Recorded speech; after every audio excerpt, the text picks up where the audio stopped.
Welcome to New Orleans. We are here with Buckeye Grove. I'm Kevin Noon. This is my partner, Griffin Strom, and we are here to talk about the Sugar Bowl.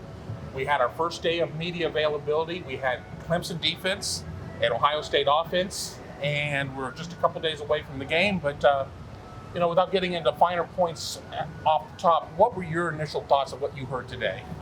Well, it was funny how kind of the big headlines over the weekend in terms of some of the gossipy sides of things were obviously Dabo Swinney coming out and talking about, Ohio State doesn't belong in the top four. That's been kind of a big talking point. And that hasn't blown over yet. That's still kind of fresh on everybody's mind, as this was the first time the media got the chance, to ask, Ryan Day about that, to ask the Ohio State players. And, Wyatt Davis came out and straight up said that he doesn't feel like Ohio State's respected at all coming into this matchup. And, Garrett Wilson, also the Ohio State wide receiver, of course, he said that it kind of has been fueling the fire for Ohio State as they get ready for the Sugar Bowl matchup. And so that was kind of an initial big kind of gossipy takeaway from kind of what we talked about today. When you were talking to Dabo, he certainly was not apologetic. He said, quote unquote, it's my poll. I mean, it's his ballot, so he's going to do what he's going to do. And he was quick to point out that an undefeated USC, who would have played 6 games or something, would not have been on there or whatnot. And he lists off all these teams. I mean, they played 10, they played 11. But Dabo Swinney comes out in September and talks about how crazy 2020 is, and already seems to be kind of laying the groundwork to get a team in if things are out of their control. Well, things certainly were out of Ohio State's control. Right. And he's talked about his standard for who can be in and out today, and he talked about a 9-game standard. And while he can go ahead on his coaches poll and enforce a 9-game standard, I don't know how you can argue that the CFP should have had that when all along from the beginning of the season they said that they weren't going to have a minimum amount of games, and so they were following that guideline till the end, as you saw with Ohio State. Meanwhile, Dabo Swinney is kind of saying, this 9-game number, which he's also kind of using to justify Trevor Lawrence's Heisman candidacy as well. So it's kind of like, okay, well, if Trevor Lawrence had played 1 less game, suddenly does that not make him as much of a Heisman contender? So that was another kind of interesting thing there. And 9 is really kind of an odd number, because at best case scenario, the Big Ten was only going to get 9 with an 8+1 schedule. Right. I think the Big Ten shot itself in the foot in a lot of ways. We've talked about this at length on BuckeyeGrove.com. So, I don't know if there's any reason to have to kind of relitigate that. But I mean, we knew that conferences were going to come up short more than likely in terms of games. And I think that's why the CFP came out and said, we're not going to have a number. We're not going to set a minimum floor. I mean, obviously, if we played 3 games, that was going to sort itself out. But, it's the story that won't give up, the ghost. But, Ohio State players are still kind of talking about it. So it does seem like it is fueling the fire a little bit. Yeah, and if Ohio State couldn't have, they could have played 9 games with the initial schedule and whatnot with the extra at the end. But, I don't think anyone was going to play a season without a single game scratched. And if that was the case, then why even rank Ohio State if you weren't going to ever allow them to have a shot? Or why only rank them outside of the top 10 but think that your CFP team should be held to a higher number of games? Kind of weird.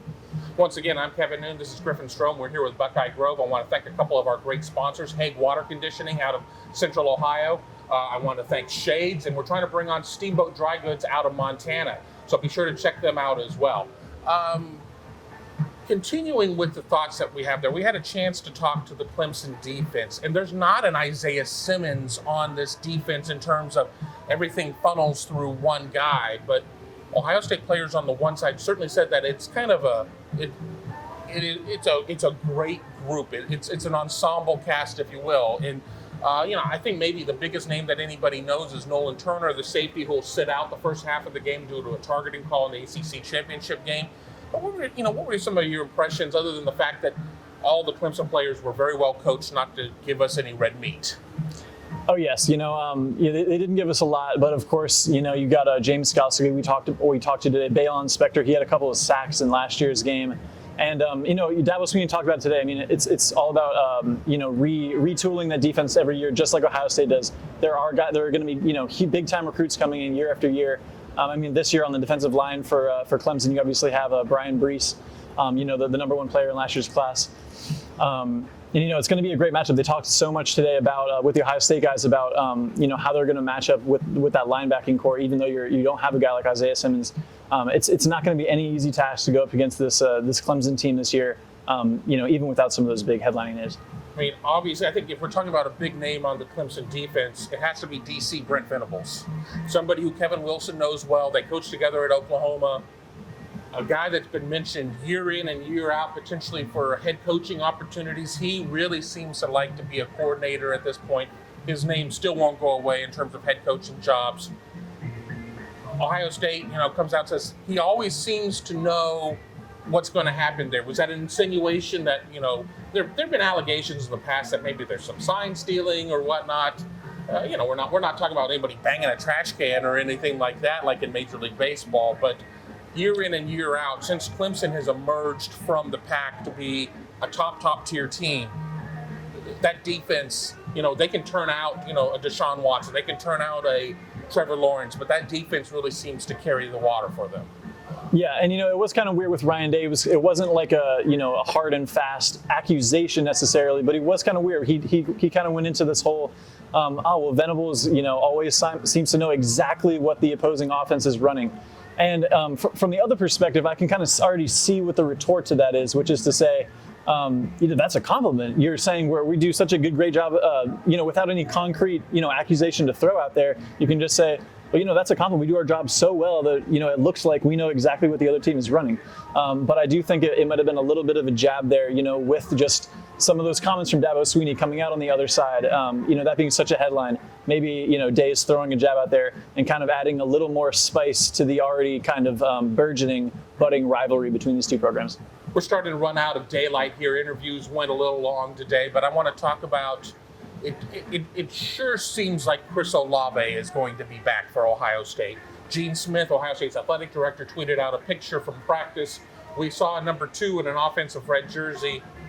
Unless Chase Young's back cut his hair and dropped about 60 pounds, we know we have a good idea of who that is. A lot of people were asked about his impact. I mean, we had the chance, Justin Fields was asked about it, Garrett Wilson was asked about it. Just how impactful do you think that's going to be with Chris Olave, barring something happening between now and Friday, being back in the lineup? Well, I think it could be tremendously impactful, and chiefly because in the last game, the Big Ten championship, we saw how frustrating a game it was for the Ohio State offense, and in particular, a guy like Garrett Wilson, who didn't have his running mate there that he had all season to kind of take some pressure off of himself in the offense and allow for openings for the both of them. And, a couple players more or less kind of just leaned into the fact that, okay, Chris Olave might be back. And we were even working out the timeline of what his return would be if he was back in practice based on when we think he might have tested positive. And, you were saying that he might be back and ramping up after, the cardiac testing and whatnot, the 10 plus 7 day part of that. And then you had Ryan Day kind of say that some of the skill position guys were, still in that, ramp up process. And, what skill position guy is anyone thinking about really other than Chris Olave chiefly in that group? Exactly. So tomorrow, I guess on Tuesday, we will get Ohio State defense, Clemson offense. Of course, we'll do this again. Hopefully we'll get out of the room a little bit quicker and be able to have a little bit more daylight. And then we will continue with this week with our final thoughts leading up until game day when we can talk a little bit more about this game and our picks. But for Griffin, I'm Kevin. I want to thank you all for watching, and be sure to keep it locked in here at BuckeyeGrove.com. Thanks for watching. Be sure to click on that subscribe button so you don't miss a single thing, and come visit us over at BuckeyeGrove.com for all the best Ohio State information on the web.